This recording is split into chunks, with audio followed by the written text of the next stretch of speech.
रामायण महाकाव्य संतान धर्म का एक प्रमुख ग्रंथ है, जिसे अगर धार्मिक, पौराणिक, ऐतिहासिक और दार्शनिक ग्रंथ कहा जाए तो ये गलत नहीं होगा। रामायण के हर पन्ने पर अनेक रहस्य और रोमांच छुपा है। रामायण की सबसे बड़ी घटना भगवान राम का वनवास जाना है। रामायण के अनुसार माता कैकेयी ने महाराज दशरथ से भगवान राम के लिए 14 वर्षों के लिए वनवास मांगा था, जिसकी वजह से रावण का अंत हो सका। लेकिन क्या आप जानते हैं कि कैकेयी ने राम के लिए पूरे जीवन के बजाय केवल 14 वर्षों का वनवास क्यों मांगा? आइए जानते हैं इस घटना के पीछे क्या कारण है।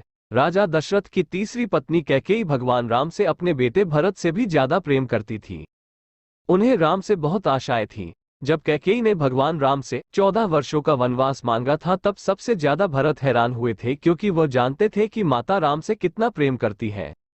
लेकिन आपको जानकर हैरानी होगी कि देवताओं ने कैकेयी से ये काम करवाया था।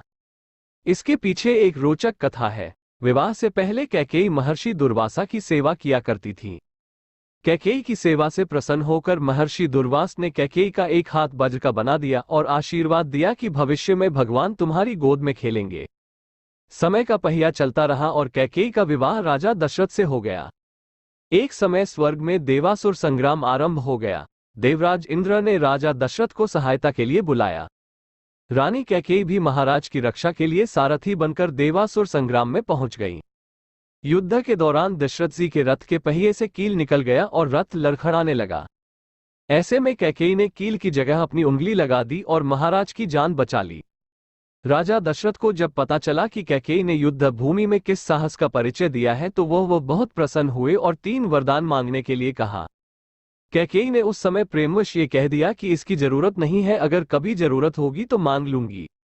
कैकेयी ने राजा दशरथ को इसी वरदान के जाल में फांस लिया और राम के लिए 14 वर्ष का वनवास मांग लिया। लेकिन 14 वर्ष के लिए वनवास क्यों मांगा, इसके पीछे कई राज हैं।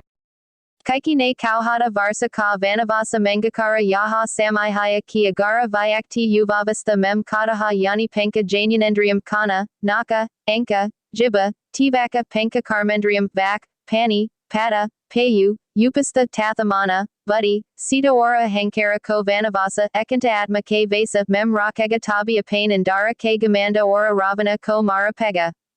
दूसरी बात यह था कि रावण की आयु में केवल 14 ही वर्ष शेष थे। प्रश्न उठता है कि यह बात कैकेयी कैसे जानती थी? ये घटना घट तो रही थी अयोध्या में, लेकिन योजना देवलोक की थी। कोप भवन में कोप का नाटक हुआ था। कैकेयी को राम पर भरोसा था, लेकिन दशरथ को नहीं था। इसलिए उन्होंने पुत्र मोह में अपने प्राण गंवा दिए और कैकेयी हर जगह बदनाम हो गई। अजसू पिटारी तासु सिर गई गिरा मती फेरी। सरस्वती ने मंथरा की मती में अपनी योजना डाल दी। उसने कैकेयी को वही सब सुनाया, समझाया और कहने को उकसाया जो सरस्वती को करवाना चाहती थी। इसके सूत्रधार स्वयं श्री राम थे। उन्होंने ही यह योजना तैयार की थी। माता कैकेयी यथार्थ जानती हैं। जो नारी युद्ध भूमि में दशरथ के प्राण बचाने के लिए अपना हाथ रथ के धुरे में लगा सकती है, रथ संचालन की कला में दक्ष है, वो राजनैतिक परिस्थितियों से अनजान कैसे रह सकती है? कैकेयी चाहती थी कि मेरे राम का पावन यश 14 भुवनों में फैल जाए, और यह बिना तप और विन रावण वध के संभव नहीं था। कैकेयी जानती थी कि अगर राम अयोध्या के राजा बन जाते तो रावण का वध नहीं कर पाएंगे। इसके लिए वन में तप जरूरी थी। कैकेयी चाहती थी कि राम केवल अयोध्या के ही सम्राट न बनकर रह जाएं, वो विश्व के समस्त प्राणियों के हृदयों के सम्राट भी बने। उसके लिए राम को अपनी साधित शोधित इंद्रियों तथा अंतःकरण को तप के द्वारा तदर्थ सिद्ध करना होगा। देवलोक में बनाई गई इस योजना का केंद्र राक्षस का वध था। महाराज अनरण्य के उस शाप का समय पूर्ण होने में 14 ही वर्ष शेष थे, जो शाप उन्होंने रावण को दिया था कि मेरे वंश का राजकुमार तेरा वध करेगा, जिससे भगवान राम ने रावण का वध किया और देवलोक की योजना पूरी की।